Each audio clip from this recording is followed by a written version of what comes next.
Hello बेटा, हम बात कर रहे थे कंडक्टेंस ऑफ इलेक्ट्रोलिटिक सॉल्यूशंस की। सबसे पहले हम समझेंगे कंडक्टेंस को। कंडक्टेंस क्या चीज़ होती है, इसे समझने की कोशिश करेंगे बेटा। ठीक है। इलेक्ट्रोलाइट तो आप जानते हैं क्या होते हैं, जो आयंस में ब्रेक हो जाते हैं, कैट आयन में और किस में, एन आयन में। ठीक है, इनको इलेक्ट्रोलाइट्स कहते हैं।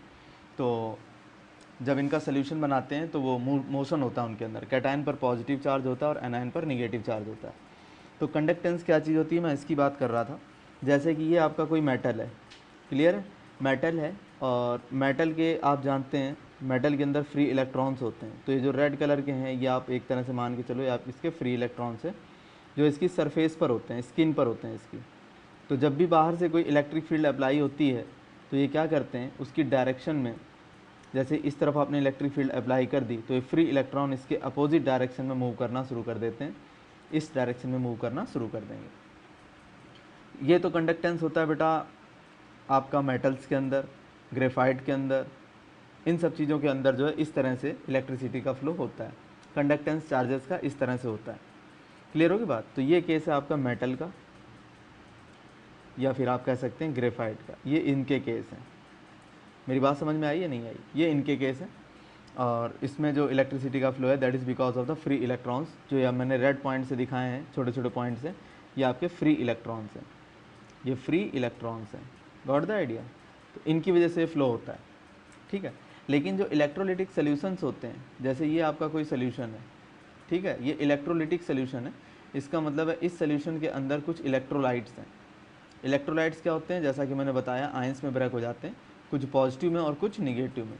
जैसे आपके कुछ पॉजिटिव आयंस में इस तरह से डिवाइड हो गए, ये आपके पॉजिटिव आयंस है, क्लियर है। और इसी के अंदर कुछ निगेटिव आयंस आपको दिखाई दे रहे हैं, इस तरह से देखिए, ये आपके निगेटिव आयंस हैं, क्लियर है। तो पॉजिटिव और निगेटिव आयंस डेवलप हो जाते हैं। अब ये जो है जब मोशन शुरू कर देते हैं तो इसको हम बोलते हैं इलेक्ट्रोलिटिक कंडक्शन। तो इलेक्ट्रोलाइट के अंदर जो कंडक्शन होता है that is because of the cation and anion, इनकी वजह से होता है। ठीक है। तो अब हम इसके बारे में और ज़्यादा बारीकी से पढ़ेंगे कि किस तरह से ये इलेक्ट्रोलिटिक सॉल्यूशंस जो होते हैं आयंस में ब्रेक होते हैं, फिर कौन सी ऐसी चीज़ें होती हैं जो इनके मोशन को प्रमोट करती हैं, मतलब ज़्यादा मोशन करवाती हैं या उसको रोकती हैं। इन सब चीज़ों के बारे में हम स्टडी करेंगे। Got the idea. तो कंडक्टेंस ऑफ इलेक्ट्रोलिटिक सॉल्यूशन में हमें ये देखना है कि जो इलेक्ट्रोलाइट है वो आयंस में ब्रेक हुआ, ब्रेक होने के बाद वो मूव करना शुरू कर देगा, उसको हम कहेंगे कंडक्शन। ठीक है, इलेक्ट्रोलिटिक सॉल्यूशन में कंडक्शन इसी को कहते हैं। अब दिमाग में ये बात आएगी कि इलेक्ट्रोलाइट्स होते कौन कौन से हैं। बहुत सारे इलेक्ट्रोलाइट्स होते हैं, जैसे कि आपका HCl हो गया, HNO3 हो गया, H2SO4 हो गया, ठीक है, CS3COOH हो गया, एसिटिक एसिड। इस तरह के बहुत सारे हैं आपके पास जो हैं। HCN मान लो, HCN भी है आपका। ठीक है, ये सब क्या है आपके, ये आपके इलेक्ट्रोलाइट हैं। बेसिक में अगर लेना चाहो तो सोडियम हाइड्रोक्साइड हो गया, पोटेशियम हाइड्रोक्साइड हो गया, कैल्शियम का हाइड्रोक्साइड हो गया, बहुत सारे ऐसे पॉसिबल हैं। साल्ट में लेना चाहो तो NaCl हो गया, CaCl2 हो गया, ठीक है, CaSO4 हो गया। इस तरह के बहुत सारे इलेक्ट्रोलाइट्स हैं। ठीक है, ये जब हैं अपने सोल्यूशन में जाते हैं तो आयंस में ब्रेक हो जाते हैं और फिर आयंस मूव करना शुरू कर देते हैं, उसको हम कहते हैं इलेक्ट्रोलिटिक कंडक्शन। और ये हो गया आपके इलेक्ट्रोलिटिक कंडक्टर्स। कंडक्टर मतलब कंडक्ट करने वाले, किस चीज़ को, इलेक्ट्रिसिटी को कंडक्ट करने वाले। अब जैसे ये है, मान लो H पॉजिटिव है, अब ये मूव करना शुरू कर दे, क्या करना शुरू कर दे, ये मूव करना शुरू कर दे इस तरह से, तो हम कहेंगे कंडक्शन हो रहा है। समझ आ गई बात की नहीं। इस तरह से अगर ये मूव कर रहा है तो हम कहेंगे क्या हो रहा है, कंडक्शन हो रहा है। Got the idea. ये चीज़ है। अब वो कौन कौन सी चीज़ें हैं जो इलेक्ट्रोलिटिक कंडक्शन को अफेक्ट करती हैं, यहाँ लिखा हुआ ना अफेक्टिंग, तो हमें वो फैक्टर पढ़ने हैं जो इसको अफेक्ट करते हैं, इसके कंडक्शन को अफेक्ट करते हैं। तो देखो बेटा, पहला है nature of the electrolyte. Nature of the electrolyte का मीनिंग हो गया वो वीक इलेक्ट्रोलाइट है या फिर वो स्ट्रॉन्ग इलेक्ट्रोलाइट है।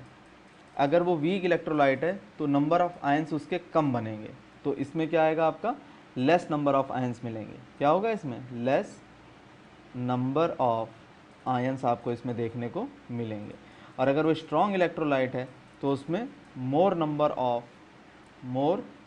ऑफ इलेक्ट्रोलाइट्स आपको देखने को मिलेंगे, मोर नंबर ऑफ आयंस आपको देखने को मिलेंगे।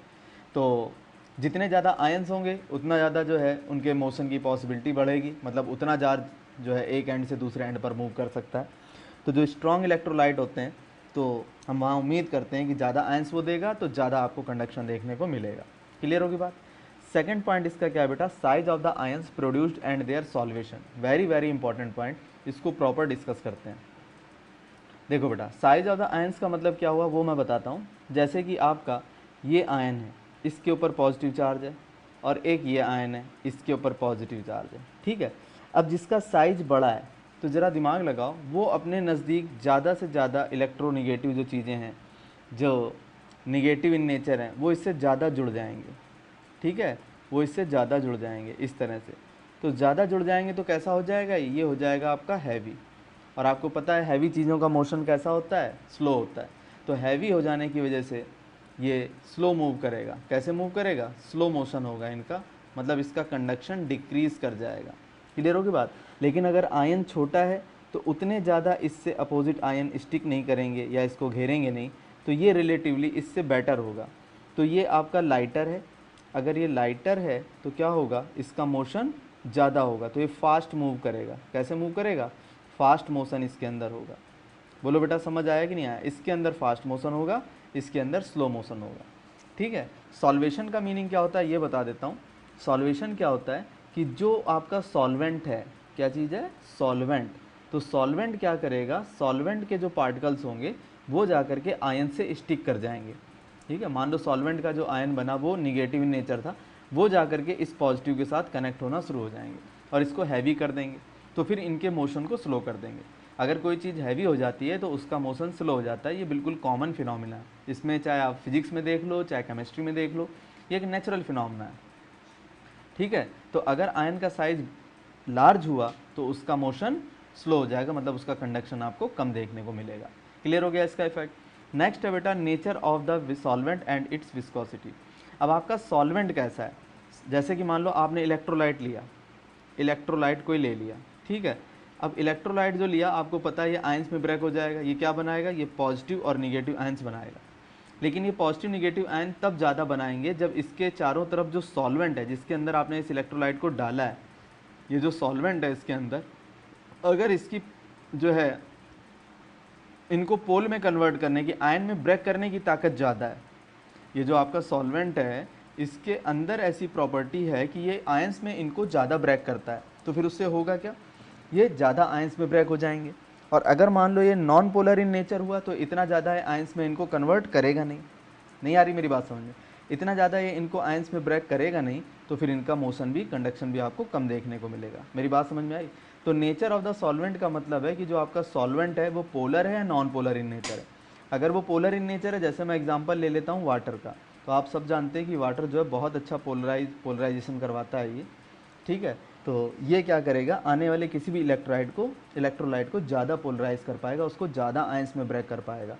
तो फिर वहाँ पर जब आयंस ज़्यादा बनेंगे तो उनके मोशन की पॉसिबिलिटी भी आपको ज़्यादा मिलेगी, इसलिए वहाँ आपका जो है कंडक्शन की वैल्यू ज़्यादा मिल सकती है। Got the idea. अब आ गई बात विस्कोसिटी की। विस्कोसिटी को अगर हम ढंग से समझें तो विस्कोसिटी को अगर हम हिंदी में समझें, थोड़ा सा देखना, इसको बिल्कुल देसी में समझें, तो इसको कहते हैं गाढ़ापन, ठीक है, गाढ़ापन, ठीक है। मतलब ये इसकी डेंसिटी ज़्यादा होती। कोई चीज़ विस्कस है तो आप कह सकते हैं तो आसानी से फ्लो नहीं करेगा, नॉट ईजिली फ्लो। अगर विस्कस ज़्यादा है तो नॉट ईजिली फ्लो, वो आसानी से फ्लो नहीं करता, नॉट ईजिली फ्लो, वो आसानी से फ्लो नहीं करेगा। और अगर आसानी से फ्लो नहीं करेगा तो उसके अंदर जो आयंस डेवलप हो रहे हैं, क्या वो उनको आसानी से एक एंड से दूसरे एंड पर जाने देगा? ऑब्वियस सी बात है, नहीं जाने देगा। तो विस्कोसिटी का क्या फ़र्क पड़ा? विस्कोसिटी का यही फ़र्क पड़ता है इसमें सबसे ज़्यादा कि वो जो है आयंस के मूवमेंट को रोकता है। ज़्यादा विस्कस अगर सोल्यूशन हुआ तो वो आयंस के मूवमेंट को डिप्रेस करेगा। गॉट द आइडिया और नॉट? तो सॉल्वेंट का नेचर कैसा होना चाहिए? पोलर होना चाहिए, और सोल्यूशन आपका लेस विस्कस होना चाहिए, तब आपको कंडक्शन की वैल्यू मोर मिलेगी। क्लियर होगी बात? पतला सोल्यूशन हो और सॉल्वेंट कैसा हो, पोलर इन नेचर हो, तो आपको वहाँ पर जो आयंस मिलेंगे उनका मूवमेंट आपको ज़्यादा देखने को मिलेगा, मतलब कंडक्टेंस ज़्यादा देखने को मिलेगा। ये पॉइंट क्लियर हो गया। अब जो नेक्स्ट पॉइंट है बेटा वो है आपका जाकर के कॉन्सेंट्रेशन का। सोल्यूशन की कॉन्सेंट्रेशन पे बहुत कुछ डिपेंड करता है। अगर सोल्यूशन का कॉन्सेंट्रेशन ज़्यादा है तो ज़रा दिमाग लगाओ, जैसे ये पॉजिटिव आयन है, तो अगर कॉन्सेंट्रेशन ज़्यादा है तो ऑब्वियस ही बात है इसके आसपास बहुत सारे निगेटिव होंगे। क्या होगा? बहुत सारे निगेटिव होंगे, तो ये बहुत सारे निगेटिव क्या करेंगे, इसके मोशन को डिप्रेस कर देंगे। और अगर मान लो कोई निगेटिव है तो इसके आसपास बहुत सारे क्या होंगे, पॉजिटिव होंगे, वो इस निगेटिव के मोशन को डिप्रेस कर देंगे। मेरी बात आप समझ गए कि नहीं समझ गए? इसका मतलब है कि अगर कॉन्सेंट्रेशन ज़्यादा है, मतलब भीड़ भाड़ ज़्यादा है आयंस की, तो वहाँ क्या होगा, सोल्यूशन अगर कॉन्सेंट्रेटेड है तो जो अपोजिट आयन है वो दूसरे जो आयन हैं उनको मूव नहीं करने देंगे, आसानी से अट्रैक्ट कर लेंगे उसको अपनी तरफ, मोशन को डिप्रेस करेंगे। मेरी बात समझ पा रहे हो कि नहीं पा रहे हो? ये चीज़ यहाँ पर होना शुरू हो जाएगी। नेक्स्ट जो आपका टॉपिक है वो है टेम्परेचर का। देखो बेटा, अगर आप टेम्परेचर को बढ़ा दोगे, टेम्परेचर बढ़ाओगे तो नंबर ऑफ़ आयंस पे क्या फ़र्क पड़ेगा, number of ions. Number of ions का मतलब आयंस ज़्यादा टूटेंगे या कम टूटेंगे। कोई भी इलेक्ट्रोलाइट है आपका, मान लो कोई भी इलेक्ट्रोलाइट है, वो ज़्यादा आयंस में ब्रेक होगा या कम आयंस में ब्रेक होगा। ऑब्वियस सी बात है, टेम्परेचर बढ़ाने पर वो मोर आयंस देगा। जैसे कि मैं बड़ा सिंपल एग्जांपल देता हूँ, ये आप कोई सोल्यूशन ले लो और इसके अंदर आप साल्ट डाल लो। क्या डाल लो, ये आपने साल्ट डाल लिया। क्लियर होगी बात, ये आपने साल्ट डाल लिया और अब जो है इसका सोल्यूशन आपने तैयार किया। अगर आपने इसको क्या करना शुरू कर दिया, हीट करना शुरू कर दिया, क्या करना शुरू कर दिया, हीट करना शुरू कर दिया, तो इसके आयंस आपको ज़्यादा मिलेंगे। तो टेम्परेचर बढ़ाने पर इलेक्ट्रोलाइट्स जो होते हैं ज़्यादा नंबर ऑफ़ आयंस में ब्रेक होते हैं, और जितने ज़्यादा आयंस होंगे तो हम मान के चलेंगे कि उतना ही ज़्यादा मूवमेंट वहाँ पॉसिबल है, कंडक्टेंस वहाँ पर ज़्यादा पॉसिबल है। Got the idea? तो ये चीज़ें हैं जो फ़र्क डालती हैं। अगला जो आपका टॉपिक है वो है फैक्टर्स अफेक्टिंग मेटालिक और इलेक्ट्रोड कंडक्टेंस, इलेक्ट्रॉनिक कंडक्टेंस की बात कह रहा है ये। देखो बेटा, इसमें क्या चीज़ है मैं बताता हूँ आपको। पहला तो है nature and structure of the metal. जो आपकी मेटल है उसका नेचर कैसा है। नेचर का मतलब हुआ कि उसके पास फ्री इलेक्ट्रॉन है या नहीं है, उसका स्ट्रक्चर कैसा है, इन चीज़ों पे डिपेंड करता है आपका इलेक्ट्रॉनिक कंडक्टेंस। दूसरी चीज़ है नंबर ऑफ वैलेंस इलेक्ट्रॉन्स पर एटम। ये मैं आपको बताता हूँ। जैसे सोडियम है, मैंने सोडियम का केस ले लिया, तो सोडियम प्लस में कन्वर्ट होता है, एक इलेक्ट्रॉन लूज़ करता है। इसी तरह आप सिल्वर ले लो, इसी तरह आप कॉपर ले लो। तो डिपेंड करता है कि उसकी वैलेंसी कितनी है। जितनी ज़्यादा उसकी वैलेंसी है उतना ज़्यादा उसके अंदर जो है फ्री इलेक्ट्रॉन आपको देखने को मिलेंगे पर एटम। जितने ज़्यादा वैलेंस इलेक्ट्रॉन होंगे उतना ज़्यादा आपको जो है कंडक्शन मिलेगा। गॉट द आइडिया और नॉट? तो ज़्यादा फ्री इलेक्ट्रॉन्स होने की वजह से आपको ज़्यादा कंडक्शन देखने को मिलेगा। समझ आ रहा है कि नहीं आ रहा है? तो नंबर ऑफ वैलेंस इलेक्ट्रॉन पर एटम अगर आपको ज़्यादा मिल रहे हैं तो आप मान के चलो वहाँ पर कंडक्शन की वैल्यू बहुत हाई होगी। लास्ट है इसमें बेटा टेम्परेचर।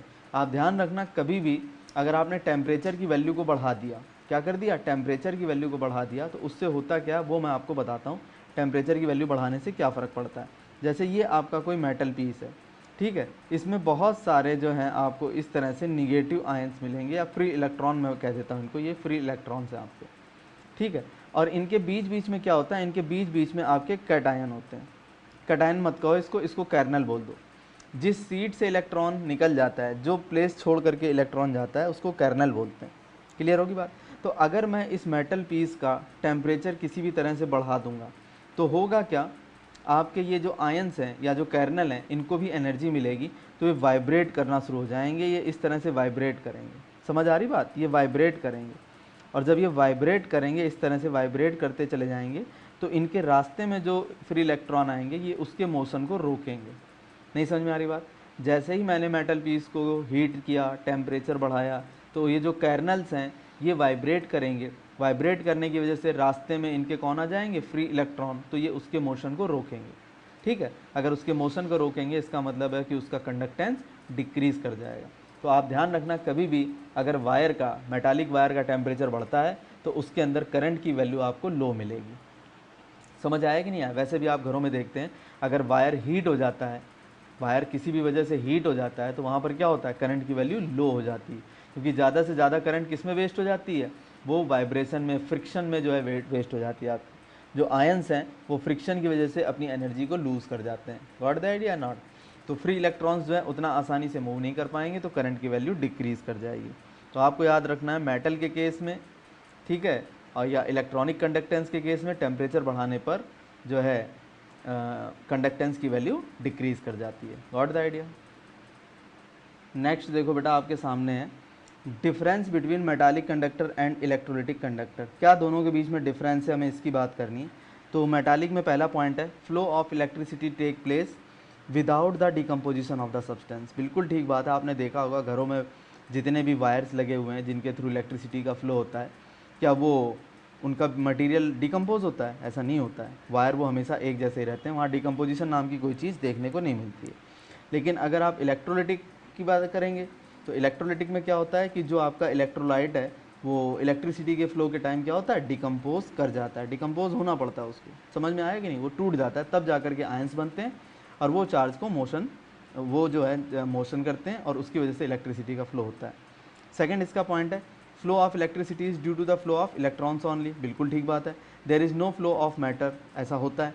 जैसे कि आपका ये वायर है, इसके अंदर से इलेक्ट्रिसिटी फ्लो कर रही है, अब मान लो मैं एक यहाँ पर रेड पॉइंट ये लगा देता हूँ, तो जब इलेक्ट्रिसिटी का फ्लो होगा तो ये रेड पॉइंट आगे पीछे कहीं जाने वाला नहीं है, ये यहीं रहता है, इसमें मैटर जो है आपका कहीं भी फ्लो नहीं करता है। लेकिन अगर आपने यही केस किसके अंदर ले लिया, यही केस आपने इसके अंदर ले लिया और आपने ये देखा कि यहाँ पर एक पॉइंट ये था आपका ब्लू कलर का सोल्यूशन के अंदर, ये कोई आयन है, तो अभी यहाँ पर है, थोड़ी देर बाद ये कहाँ चला जाएगा, ये यहाँ से निकल करके कहीं आगे मूव करना शुरू कर देगा, इस तरह से ये मूव करता है, ये एक जगह नहीं रहता। तो इसमें फ्लो ऑफ मैटर आपको देखने को मिलता है, गॉट द आइडिया, इसमें फ्लो ऑफ मैटर देखने को मिलता है, क्लियर है, ये चीज़ है। अब ये जो है आगे, the conductance depends upon the structure and density of the metal and number of valence electron पर एटम, ये बात तो हो चुकी है। अगर आपके वैलेंस इलेक्ट्रॉन्स ज़्यादा हुए, डेंसिटी मेटल आयंस की, मेटल एटम्स की ज़्यादा हुई, तो वहाँ पर आपको वैलेंस इलेक्ट्रॉन पर एटम ज़्यादा देखने को मिल जाएंगे, इसकी वजह से आपको बहुत ज़्यादा इलेक्ट्रिसिटी देखने को मिलेगी, got the idea. Third point है इसका, the electrical conduction decreases with increase of temperature, ये तो मैंने आपको बता दिया था कि टेम्परेचर जब बढ़ाते हैं तो कर्नल को एनर्जी मिलती है, वो वाइब्रेट करता है और फ्री इलेक्ट्रॉन के मोशन को रोक देता है या रोकने की कोशिश करता है, ठीक है। इसके बाद इसमें बेटा अगर आप टेम्परेचर बढ़ाओगे तो आपका कंडक्टेंस बढ़ेगा, क्योंकि टेम्परेचर बढ़ाने पर होगा क्या, इलेक्ट्रोलाइट ज़्यादा ब्रेक होंगे, ज़्यादा ब्रेक होंगे तो आयंस भी ज़्यादा मिलेंगे, ठीक है। तो इससे होगा क्या, इससे ये होगा कि वहाँ पर जो है आपको ज़्यादा फ्लो मिल जाएगा, ठीक है। और एक कंसेप्ट और है, अगर आपने टेम्परेचर बढ़ाया तो जो डिसोसिएशन है वो इंक्रीज़ कर जाएगा और जो इंटर एटॉमिक अट्रैक्शन है, इंटर आयनिक अट्रैक्शन कह दो, वो भी वीक पड़ जाता है, क्योंकि जैसे ही आप किसी चीज़ को हीट करते हो, आयंस को हीट करते हो, तो ये पॉजिटिव ये निगेटिव है, इसको एनर्जी मिलेगी, तो जब हीट करने से इसको एनर्जी मिलेगी तो क्या एक जगह बंद के रहेगा, बिल्कुल नहीं रहेगा, ये मूव करेगा, इलेक्ट्रॉन निगेटिव इधर कहीं भागेगा, पॉजिटिव इधर कहीं भागेगा, तो मतलब मोशन आपको ज़्यादा देखने को मिलेगा, गॉट द आइडिया। इसके बाद बेटा इसका फोर्थ पॉइंट देखो, the resistance offered by metal is also due to the vibrating kernel. भाई रेजिस्टेंस का मतलब है रुकावट, ठीक है, और कर्नल यहाँ कर क्या रहे हैं, कर्नल यहाँ फ्री इलेक्ट्रॉन के मोशन को रोक रहे हैं, इसका मतलब वो वहाँ पर रेजिस्टेंस ऑफर कर रहे हैं, क्लियर है। यहाँ पर क्या होता है, the resistance shown by an electrolyte solution is due two factors like ionic attractions, viscosity of the solvent. देखो बेटा क्या चीज़ है, आयनिक अट्रैक्शन और विस्कोसिटी ऑफ द सॉल्वेंट पे डिपेंड करता है आपका रेजिस्टेंस। जैसे मान लो ये पॉजिटिव है ये निगेटिव है, मूव कर रहे थे, नज़दीक आ गए तो क्या करेंगे, फ़ौरन अट्रैक्ट करना शुरू कर देंगे, अट्रैक्ट करेंगे तो मोशन की जो स्पीड है वो डिक्रीज़ कर जाएगी, हो जाएगा कि नहीं हो जाएगा, ये चीज़ है। या मान लो ये पॉजिटिव है ये पॉजिटिव है, ये बड़ी तेज़ी के साथ एक दूसरे की तरफ आ रहे थे, तो अब यहाँ पर ज़बरदस्त रिपल्सन काम करेगा तो इनकी स्पीड डिक्रीज़ कर जाएगी, मतलब मोशन जो है उसका रेट जो है डिक्रीज़ कर जाएगा। और अगर विस्कस सॉल्वेंट हुआ तो विस्कस का मतलब भीड़ भाड़ ज़्यादा है वहाँ पर, तो भीड़ भाड़ वाली जगह पर आप खूब अच्छी तरह समझते हो, कॉमन सेंस की बात है, मोशन आसान नहीं होता, आपको बहुत धीरे धीरे चलना पड़ता है। जैसे प्लेटफॉर्म की अगर हम बात करें तो प्लेटफॉर्म पर आप धीरे धीरे दौड़ते हो, चलते हो, मतलब ट्रेन आ गई प्लेटफॉर्म पे हो तो आपको पता है ना, वहाँ आराम से चलना पड़ता है, भाग के नहीं चल सकते, भीड़ ज़्यादा होती है। लेकिन अगर यही केस में खुले मैदान की बात करूँ तो वहाँ पर खूब आज़ादी से आप काफ़ी स्पीड से मूव कर सकते हो। तो सब कुछ डिपेंड किस पे कर रहा है, विस्कोसिटी पे डिपेंड कर रहा है, गॉट द आइडिया। तो ये डिफरेंस आपसे पूछे जाएंगे, मैंने एक एक डिफरेंस को एक्सप्लेन किया है और इसमें कोई टेक्निकलिटी नहीं है, आपको डिफरेंस जो दिए गए हैं वो समझ में आने चाहिए कि वो क्या बता रहे हैं आपको। इसके बाद ये 4 पॉइंट है आपके दिमाग में होंगे तो क्वेश्चन इस पर बनता है, आप वहाँ आसानी से इसको सॉल्व कर सकते हैं, आंसर दे सकते हैं इसका। और नॉलेज वाइज भी इंपॉर्टेंट है, कहीं न्यूमेरिकल में काम आएगा तो वहाँ भी इसे हम यूज़ करेंगे, गॉट द आइडिया। अब बात करनी बेटा हमें इलेक्ट्रिकल रेजिस्टेंस एंड कंडक्टेंस की। इलेक्ट्रिकल रेजिस्टेंस का मतलब क्या होता है कि चार्ज के मोशन को रोकना, ठीक है। तो और रेजिस्टेंस का मतलब जैसे कि मैं आपको बता देता हूँ कि जैसे मान लो ये कोई आपका एथलीट है और ये इस तरफ जो है रन कर रहा है, रास्ते में आपने क्या किया, इस तरह से हर्डल लगा दिए और ये जब जाएगा तो इसको जंप करेगा, इस तरह से जंप करता हुआ जाना पड़ेगा। तो ऑब्वियस सी बात है ये हर्डल जो है आपके, ये जो हर्डल लगा रखे हैं ये इसके मोशन को डिक्रीज़ कर रहे हैं, मतलब रेजिस्टेंस शो कर रहे हैं। समझ में आया कि नहीं आया? बिल्कुल इसी तरह से हमारे कंडक्टेंस और इलेक्ट्रिकल रेजिस्टेंस होते हैं। तो मेटल के अंदर रेजिस्टेंस मैंने आपको बताया था अभी थोड़ी देर पहले, जो आपके फ्री इलेक्ट्रॉन होते हैं, ये जो फ्री इलेक्ट्रॉन है जब ये मूव कर रहे होते हैं तो रास्ते में इन्हें कौन मिलता है? कैर्नल्स मिलते हैं। कौन मिलता है जी? इनको कैर्नल्स मिलते हैं, और वो कैर्नल क्या करते हैं? इनके फ्लो को रोकते हैं। इसका मतलब वो रेजिस्टेंस शो करते हैं। क्लियर होगी बात? तो अब हम बात करेंगे कि जो रेजिस्टेंस है, ये रेजिस्टेंस डिपेंड किस पे करता है? तो जो बेटा रेजिस्टेंस होता है वो आपका डिपेंड करता है लेंथ पर। किस पे डिपेंड करता है? मेटल वायर की लेंथ पर। अगर आप बहुत लंबा वायर ले लोगे तो वो ज़्यादा रेजिस्टेंस शो करेगा।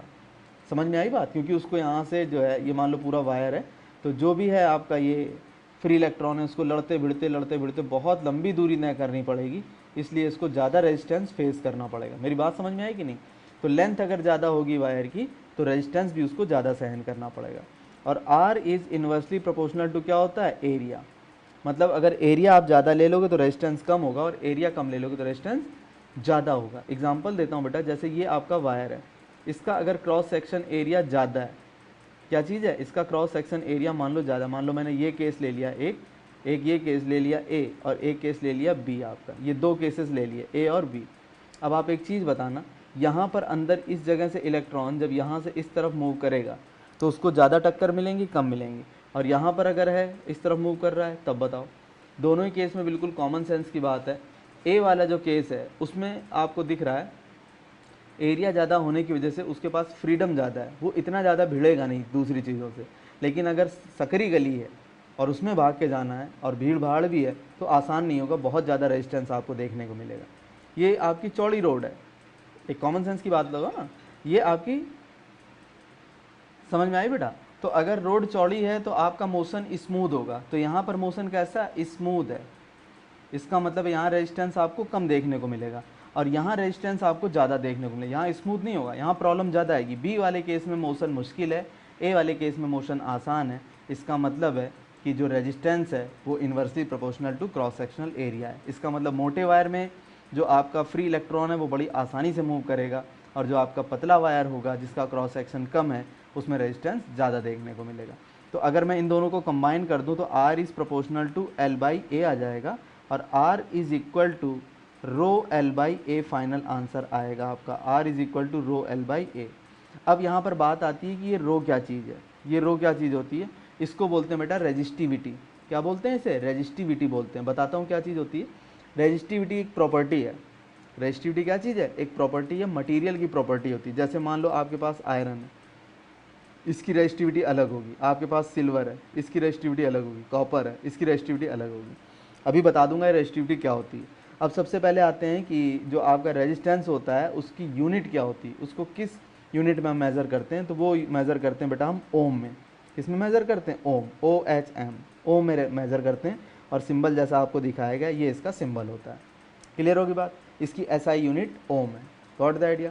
अब मैं बात करता हूँ रो की, मतलब रेजिस्टिविटी की। तो रो क्या चीज़ है यहाँ? रेजिस्टिविटी।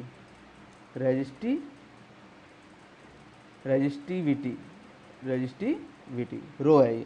इसको कैसे डिफाइन करेंगे वो मैं आपको बताता हूँ। अगर मैं L को क्या ले लूँ? 1 ले लूँ। एरिया को क्या ले लूँ? 1 ले लूँ। इसका मीनिंग क्या हुआ? अगर मेरा मेटल की लेंथ 1 सेंटीमीटर है और उसका cross sectional area 1 centimetre square है, ये 1 सेंटीमीटर और ये 1 सेंटीमीटर स्क्वायर है, तो ये हिस्सा जो है मेटल का, मान लो आप ये मान के चलो ये हिस्सा इतना हिस्सा 1 सेंटीमीटर लेंथ और 1 सेंटीमीटर स्क्वायर एरिया का जो पोर्शन होगा वो जितना रेजिस्टेंस ऑफर करेगा, ये जो पोर्शन है जितना रेजिस्टेंस ऑफर करेगा, हम उसे इस मटेरियल की, ये जो भी मटेरियल है आपका, इस मटेरियल की रेजिस्टिविटी बोलेंगे। मैं फिर बताता हूँ। L की वैल्यू 1 सेंटीमीटर, A की वैल्यू 1 सेंटीमीटर स्क्वायर अगर हम लें तो वो जो पोर्शन बना आपका, मतलब एक क्यूब टाइप का बन जाएगा बेटा इस तरह का, जिसकी लेंथ, ब्रेड्थ और हाइट क्या होगी? 1 1 1 होगी। तो ये जो क्यूब होगा आपका, मेटल का पीस है ये जो रेजिस्टेंस शो करेगा उसको हम उसकी रेजिस्टिविटी कहेंगे। ठीक है। और एक चीज़ और बता देता हूँ, रेजिस्टिविटी इस बात पे डिपेंड नहीं करती है कि आपका मेटल का टुकड़ा छोटा है या बड़ा है या बहुत बड़ा है, या आपका थोड़ा मोटा है या ये बहुत मोटा है। इन चीज़ों पे डिपेंड नहीं करता, ये तो सिर्फ उसके मटेरियल पे डिपेंड करता है। जैसे आयरन का टुकड़ा है, मान लो ये सारे केस मैंने किसके ले लिए, ये सारे केस मैंने आयरन के ले लिए। तो आयरन का टुकड़ा छोटा हो, बड़ा हो, बहुत बड़ा हो, पतला हो या बहुत मोटा हो, इससे फ़र्क नहीं पड़ेगा, उसकी जो रेजिस्टिविटी है वो कांस्टेंट होगी।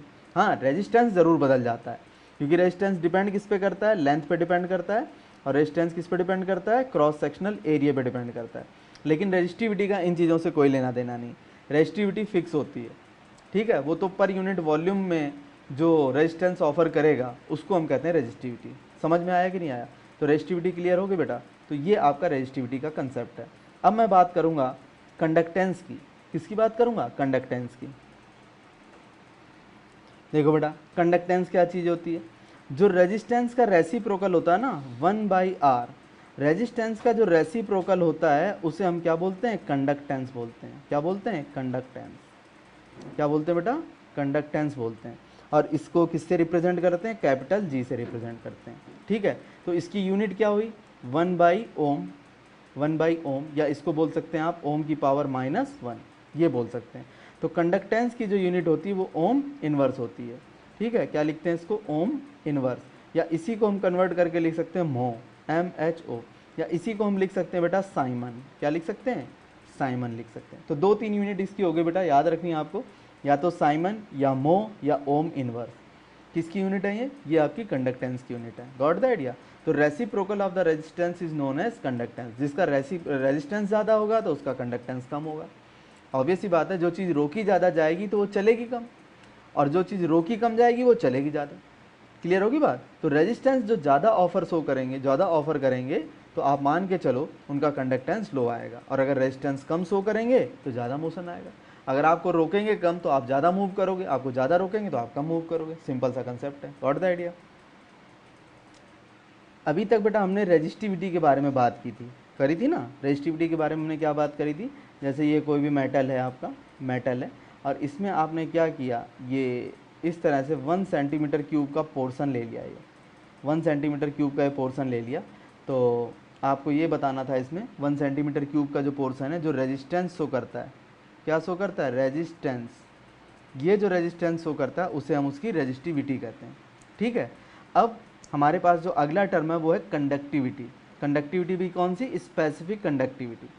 क्लियर होगी बात? स्पेसिफिक कंडक्टिविटी को आप सिर्फ कंडक्टिविटी भी बोल सकते हो। तो ये तो मैं बता चुका आपको, रेजिस्टिविटी का उल्टा कंडक्टिविटी हो जाएगा। तो रो क्या चीज़ थी? ये रेजिस्टिविटी थी। क्या चीज़ थी ये? रेजिस्टिविटी। इसको क्या बोलते थे? रेजिस्टिविटी। क्लियर हो गई बात? ये रेजिस्टिविटी थी। अगर इसका मैं रेसिप्रोकल ले लूँ, 1 रेजिस्टिविटी कर दूं, तो ये हो जाएगा आपका कंडक्टिविटी। इसको रिप्रेजेंट करते हैं कप्पा से। किससे रिप्रेजेंट करते हैं? कप्पा। बोलते हैं KAPPA, कप्पा। और इसको बोलते हैं बेटा कंडक्टिविटी। क्या बोलते हैं इसे? कंडक्टिविटी। क्लियर होगी बात? ये आपका कप्पा हो गया। अब एक बात बताना, आपके पास था R is equal to ρL/A। Clear है? तो अगर मैं यहाँ से इसको यूँ लिखूँ 1/ρ is equal to 1/r L/A, तो अब जरा एक चीज़ बताना, सोचने की बात है, कॉमन सेंस की बात है। ये क्या हो गया? 1 रेजिस्टिविटी। 1 रेजिस्टिविटी मतलब conductivity, kappa, is equal to, ये क्या हो गया बेटा? 1 रेजिस्टेंस। तो 1 रेजिस्टेंस क्या हो गया? कंडक्टेंस ही हो गया, कैपिटल G। और ये क्या आ रहा है आपका? L/A, ठीक है।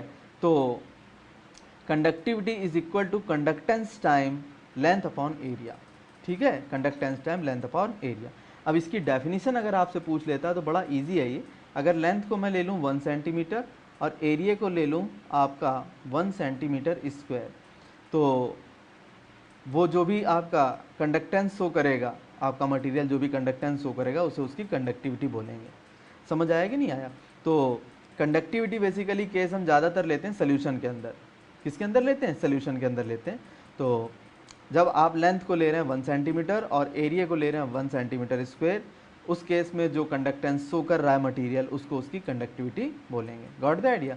तो और इसकी SI यूनिट बतानी है अगर आपको, ठीक है। रेजिस्टिविटी वगैरह की SI यूनिट तो मैंने अभी बताई नहीं, वो भी आपको बता देता हूँ, सारा भी एक साथ कर देता हूँ, यूनिट वगैरह मैं एक साथ बता देता हूँ आपको, ठीक है। तो ये चीज़ तो समझ में आ गई आपके? क्लियर हो गया? ये डेरिवेशन कैसे आया, क्लियर हो गया? अब मैं आगे की बात करता हूँ। देखो बेटा, रेजिस्टेंस की मैंने यूनिट बता दी थी, क्या होती है? ओम। तो कंडक्टेंस की क्या हो गई? कंडक्टेंस की हो गई बेटा ओम इनवर्स। या इसी को बोलते हैं मोह, या इसी को बोलते हैं साइमन। कोई दिक्कत नहीं, ये हो गया। इसके बाद रेजिस्टिविटी की हमें जो है यूनिट निकालनी, तो एक बात बताना कैसे निकालूंगा वो बता देता हूँ। R इज इक्वल टू क्या था, रो L बाई ए। तो रो इज इक्वल टू क्या हो जाएगा, R A by L। Resistance की क्या होती है, ओम। एरिया की क्या होती है, सेंटीमीटर स्क्वायर। और लेंथ की क्या होती है, सेंटीमीटर। तो ये सेंटीमीटर सेंटीमीटर कट गया, तो ये क्या आ गया, ओम सेंटीमीटर। ये आएगी आपकी CGS सिस्टम में। लेकिन अगर यही चीज़ आपकी SI सिस्टम में कहे तो आंसर क्या आएगा, बताओ भाई आंसर क्या आएगा, ये आएगा ओम मीटर आ जाएगा। कितना आ जाएगा, ओम मीटर आ जाएगा। क्लियर होगी बात, ये उसकी SI यूनिट में, यूनिट SI सिस्टम में यूनिट हो जाएगी। Got the idea. तो ये आपका आंसर आएगा ओम मीटर। क्लियर होगी बात, इसकी मैंने आपको यूनिट बता दी, ओम मीटर। अब बात आ जाती है आपकी कंडक्टिविटी की। किसकी आ जाती है, कप्पा की। कप्पा इज इक्वल टू क्या था, कप्पा इज इक्वल टू था बेटा रेजिस्टिविटी इंटू L बाई ए। यही तो था, अच्छी तरह देखो, अभी मैंने आपको बताया ये। क्लियर है, ये बात मैंने अभी आपको ऊपर बताई है। Kappa is equal to GL by A, sorry GL by A, यहाँ पर G है, GL बाई ए, ठीक है। कप्पा इज इक्वल टू, तो कप्पा इज इक्वल टू क्या आ जाएगा, G का मतलब क्या हो गया, ohm inverse. Ohm inverse. Length किस में, सेंटीमीटर में। एरिया का यूनिट सेंटीमीटर स्क्वायर, तो इससे ये कैंसिल हो गया। तो कप्पा की यूनिट क्या आ गई, कप्पा की यूनिट आ गई बेटा ओम इनवर्स और सेंटीमीटर की पावर -1, ये आ जाएगा। क्लियर है, इस तरह से ले लेंगे। और अगर यहाँ पर SI सिस्टम में कहता है तो फिर आप ओम इनवर्स और मीटर इनवर्स ले सकते हैं। Got the idea. तो इस तरह से मैंने आज आपको कई सारी बातें बताई। रेजिस्टेंस बताया तो उसका रेसिप्रोकल कंडक्टेंस बताया, रेजिस्टिविटी बताई तो उसका अपोजिट मैंने उसका रेसिप्रोकल क्या बताया, कंडक्टिविटी बताया। इसी को स्पेसिफिक कंडक्टिविटी कहते हैं। सबकी डेफिनेशन बताई, सबकी यूनिट बताई, ठीक है। ये बेसिक बातें हैं बेटा, इसको आप बड़े ध्यान से जो है कर लेना। अब आगे जो है इसी का यूज़ होना है। Got the idea. Thank you very much.